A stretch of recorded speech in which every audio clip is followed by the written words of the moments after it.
மீண்டும் ஒரு விளையாடியோடு உங்கள் அனைவரையும் சந்திப்பதில் பெருமகிழ்ச்சி. ஐபிஎல் 38வது போட்டியாக ராஜஸ்தான் ராயல் மற்றும் மும்பை இந்தியன்ஸ் ஆகிய இரு அணிகளின் போட்டி ஜெய்ப்பூரில் ஆரம்பமாகி இருந்தது.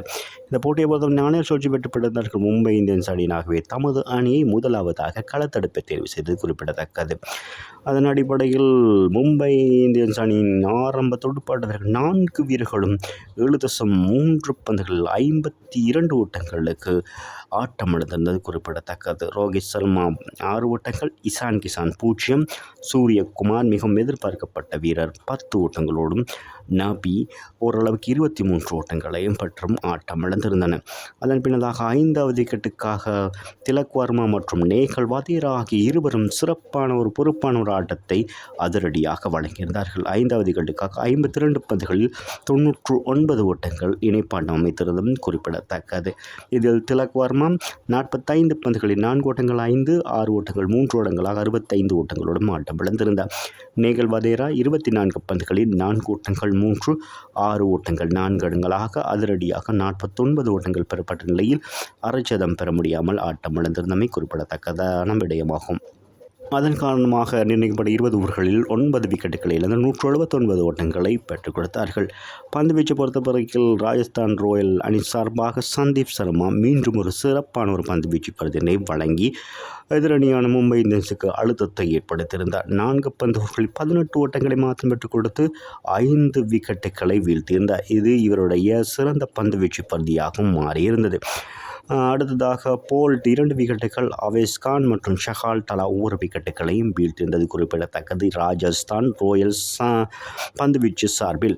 ஆகவே 109 ஓட்டங்கள் தேவைப்பட்ட ரீதியில் ராஜஸ்தான் ராயல் அணி சிறப்பான ஒரு ஆரம்ப இணைப்பாட்டத்தினை வழங்கியிருந்தார்கள்.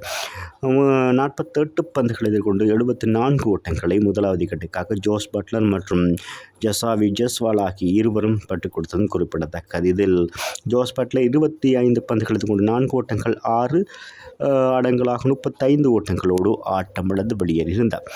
அதன் பின்னதாக அணியின் தலைவர் சஞ்சு சாம்சன் சிறப்பான ஒரு இணைப்பாட்டத்தினை 2வது விக்கெட்டுக்காக ஜசாவி ஜெய்ஸ்வாலோடு இணைந்து பெற்றிருந்தமை குறிப்பிடத்தக்கது. இவர்கள் இருவரும் 65 பந்துகளை எதிர்கொண்டு 109 ஓட்டங்கள் பிரிக்கப்படாத ஒரு சிறப்பான இணைப்பாட்டத்தினை தமது அணிக்காக வழங்கியிருந்தார்கள். இதில் ஜசாவி ஜெய்ஸ்வால் ஆட்டம் இழக்காது 4 ஓட்டங்கள் 9, 6 ஓட்டங்கள் 7 இடங்களாக 104 ஓட்டங்களை பெற்றிருந்தார் என்பது குறிப்பிடத்தக்கது. ஆட்டம் இழக்காது சஞ்சு சாம்சன் 28 பந்துகளை எதிர்கொண்டு 4 ஓட்டங்கள் 2, 6 ஓட்டங்கள் 2 இடங்களாக ஆட்டம் இழக்காது 38 ஓட்டங்களை பெற்றுக் கொடுத்தார் என்பது குறிப்பிடத்தக்கது. ஜசாவி ஜெய்ஸ்வாலை பொறுத்தவரை தன்னுடைய 2வது சதத்தினை ஐபிஎல் வரலாற்றிலே பெற்றிருக்கிறார். மும்பை அணிக்கு எதிராக ஒரு வீரரால் பெறப்பட்ட 2 சதங்கள் என்ற சாதனையும் அதிக சதத்தை பெற்றுக் கொடுத்த வீரர் என்ற சாதனையும் ஜசாவி ஜெய்ஸ்வால் இன்றைய தினத்தில் படைத்திருந்தார். இதன் காரணமாக 18.4 பந்துகளில் மொத்தமாக ஒரு விக்கெட்டை மாத்திரமிழந்து 183 ஓட்டங்களை பெற்றுக் கொடுத்திருந்தார்கள். 9 விக்கெட் வித்தியாசத்தில் ராஜஸ்தான் ராயல் அணி வெற்றி பெற்றிருக்கிறார்கள்.